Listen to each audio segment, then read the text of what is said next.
Hi everyone, I'm Paula. I'm 23 years old. I'm from Germany and currently doing my au pair in Reykjavik. And today I'm going to tell you a little bit about why am I here, why did I decide to do an au pair, and how do I like it so far. So I would say we dive right into it. So why did I decide to become an au pair? After the first 2 semesters of my master studies, I decided to take a gap year. And the first half I spent doing an internship. And after 6 months of interning full-time at a big corporate, I decided that I need a change of scenery, that I want to experience something new, and that I want to go abroad. So then I looked at my options and I came across au pair programs and the whole concept behind it. I love the idea of living with a different family, of getting to know their culture. I love kids, and yeah, it just felt like the perfect choice. And that's how I decided to become an au pair. I decided to go to Iceland, and I would say I wasn't too set on Iceland per se. I was pretty set on Europe. I kind of wanted to avoid the visa hassles of going further away, and I also wanted to have the option of visiting home in case I get homesick, or to just go home if it turns out au pair is not for me. And yeah, then I was kind of like interested in the Nordic and Scandinavian countries, so I talked to a few families, and at the end of the day I decided for the family, not for the country. And then I was asked to give some tips about texting host families, and I would say I only have 2. My first tip would be to be yourself and to communicate your boundaries and values and your point of view on the whole au pair agreement, because you're gonna live with them and they're gonna find out who you are anyways, and they should choose and like you for whom you are. And I think, yeah, it's super important to just be yourself right from the beginning. And second of all, I think my tip would be to get to a video call or to a phone call as soon as possible, because I feel like texting, of course you can kind of like discuss the hard facts, but I think at the end of the day it's super important that the vibes are right and that like you like the family, that you can imagine living with them. And I feel like that's something you will mostly find out by talking to them in person. So yeah, I think my major tip for texting would be to get to a video call as soon as possible if you feel like that might be your potential family. I might talk a little bit about my host family as well. So my host family consists of the host mom, the host dad, and 3 kids. And the kids are 7, 4, and 8 months. And I mainly take care of the 8-month-old. So I work when the parents are at work and the 2 older boys are at kindergarten and at school.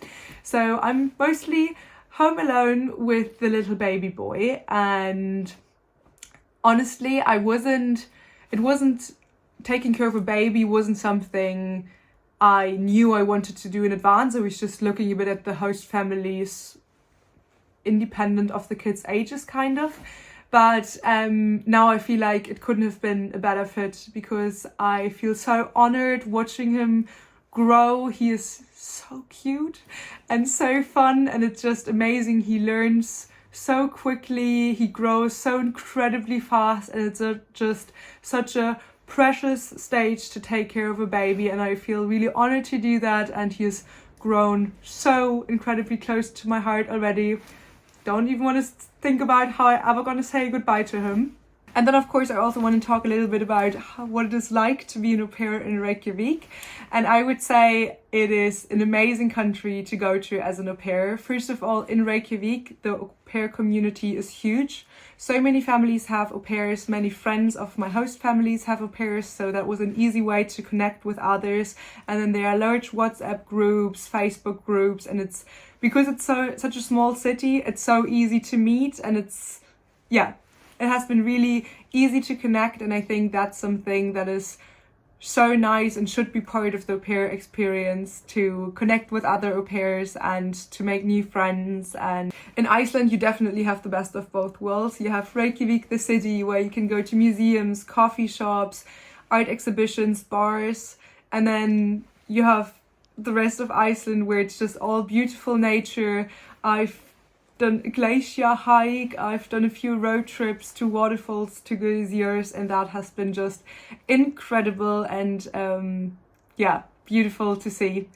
And of course the Northern Lights have been quite cool as well. And then of course, when talking about Iceland, one thing I wasn't aware of before is the swimming pool culture, and that people go to the swimming pools to hang out in hot tubs and to have a chat and not to swim lanes. And this is just such a cool hangout spot, and I'll definitely will tell my friends back home that that's something we're going to do a bit more often as well when I'm back. This has been my time here so far. I honestly couldn't have been happier with the choice of coming here. I think that Au Pair can be such a great program, and I think it's such an honor to live with a family that they let you in, that this becoming part of a foreign family is such a special feeling. And yeah, it's been great. And if everybody out there is not sure yet if they should do an au pair, take this as your sign to go for it and to find the perfect family for you.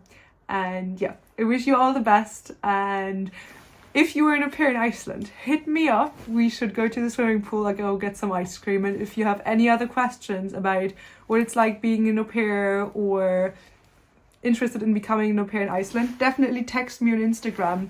Yeah, I'd be happy to help and answer any remaining questions. So, bye!